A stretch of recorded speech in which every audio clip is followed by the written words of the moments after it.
یو واده شوې ښځه ده هغه پانسي شوې ده او د هغې ځوانه لور چې کوم ده هغې په خپلو سترګو باندې د هر څه لیدلي دي. 100 ګنټې هغې بیا په کمرې کې بندې تېرې کړي دي.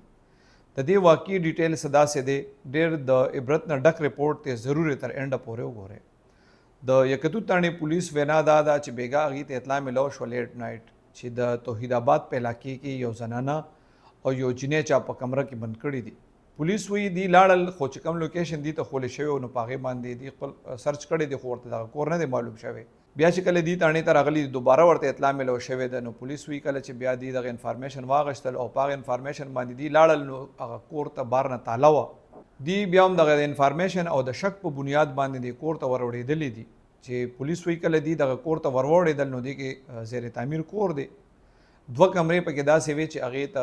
بار نه کونډې لګېدلې وې. پولیس وایي چې یو کنډو دی کلو کنو هغې کې وکتل یو زنانه پرته وه، داسې 48-50 سال ایج او هغې له په پړي باندې پانسي ورکړې شوې وه او مړه شوې وه. دی وایي چې دویمه کمره دی کلو کنو په هغې کې داسې 16 سال جینۍ وه او ډېره یېرېدلې وه. دی چې کله بیا هغه جینۍ د کمرې نه روباسلې ده او دا کومه ښځه چې پانسي شوې وه دی ورته ښولې ده، نو هغه جینۍ بیا پولیس له بیان ورکړی دی چې یاره دا خو زما مور ده. او د دې زنانه باره کې د پولیس او د دې جینۍ وینا دا ده چې یاره د دې یو واده پیله شوی و، بیا هغلته نه طلاق شوی و، دویم واده د دې بیا چې چا سره شوی و نو هغه ذهني مریض و. دې ماشومې پولیس له بیا چې کله دې بوتلې د تاڼې ته او دا لاش چې کوم دی د پوسټمارټم دپاره مردخانې ته لیږلی دی، نو پولیس وینا دا ده چې دا کوم 16 سال جینۍ د دې پولیس له بیان ورکړی دی چې یاره دې به دغه چغلپورې علاقې کې د کرۍ په کور کې اوسېدل او څو ورځې وړاندې د مالک مکان سره د دې د مور د بجلی په بل باندې جنګ شوی نو بیا ورته مالک مکان ویل چې تاسو کور خالی کړئ. نو دا وایي د دې د مور د کس سره مخکې چېرته جان پهچان پاتې شوی یا په یو محله کې اوسېدلی نو وایي دې سړي دلته راوستو د توحید آباد ته او وایي چېرې دلته زما کور دی په دې کې به اوسېږئ. دا وایي 2 شپې دې کور کې دی وکړي، دا سړی هم دی راتلو راتلو ځکه چې د مور ورسره په جنګلو وه.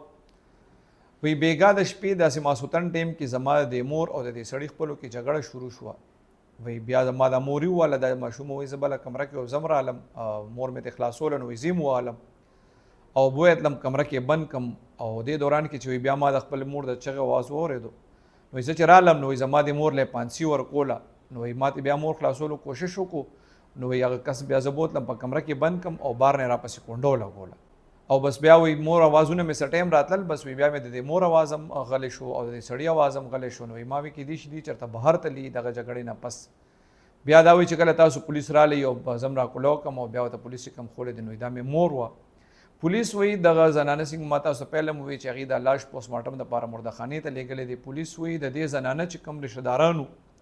هغې دې ډېر کوشش وکړو خو داسې څه پراپر د دې څه نږدې رشته داران پیدا نه شو چې یاره هغې اف آی آر درج کړي. خو بیا د دې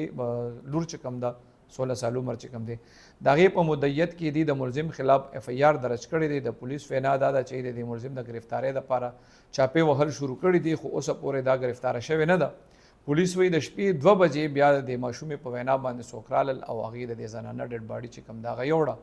پولیس وایي هغې ته د موقع نه هغه پړی میلو شوی دی په کم باندې چې د زنانه له پانسي ورکړې شوې ده. پولیس وایي هغې ته داسې شواهد هم هغه ځای نه میلو شوي دي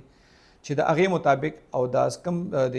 ښځې چې کومه مړه ده د لور هم دا بیان ورکړی دی او په هغه ځای کې هغې پولیس وایي داسې شواهد هم دې ته میلو شوي دي چې د هغې نه ښکاري چې یاره دې سړي د دې زنانه چې کله مړه کړې ده نو دوی کوشش هم کړی دی چې د زیر تعمیر کور کې به چېرته ښخه کړي او چېرته باړو چاته پته ونه لګي. خو پولیس وایي مزید دی کې تفتیش روان دی خو د جینۍ بیان خو دی اغشتی دی. خو پولیس وایي د هغه د ملزم د گرفتارۍ دپاره چاپې وهل شروع کړي دي چې کله ملزم گرفتار شي نو مزید انفارمیشن چې کوم دی یا حقایق چې کوم دی هغه به مخې راشي. خو دا خبره ډېره عجیبه شانتې ده چې دا جینۍ کومه وایي چې یاره زما د مور د سړي سره رشته هم نه وه،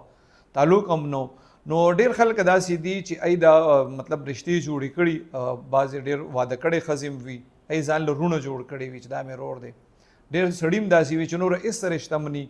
او هغه وایي دا مې خور ده. نو په دې رشتو باندې زه خو وایم چې بالکل یقین نه دي ساتل پکار او داسې رشتې چې موږ ته شریعت هم د دې اجازت نه دی کړی. نن سبا خو دا د ځان له ځانلی وخت دی چې د خپلو وروڼو سره لکه ډېر زیات دا کرایم زه تاسو سره ډیلی شیر کوم، ډېر زیات واقعات داسې چې یو مرلې کور باندې خلک خپل رور وجني. نو په هغې کې چې یو سړی نن سبا وخت کې د مهنګایۍ په وخت کې خور او رور سره څوک تعلق نشي ساتلی نو هغه بیا پردې تعلق داسې ساتل، نو دی پردو تعلقونو ډېر زیات نقصانات وي، څنګه چې پکې دی ښځې خپله زندگی بیله، نو د دې خولې ویلو تعلقونو نه د ځان ساتل پکار دي. خپلې سکه رشتې چې کم دي هغې کې چې موږ ته شریعت کم حدود ایښي دي په هغې کې اوسېدل پکار دي. نو پردو رشتو نه خو زه یم چې دا داسې رشتو نه خو ځان ساتل پکار دي چې سبا پکې څوک مړه شي او څوک پکې جیل ته لاړ شي.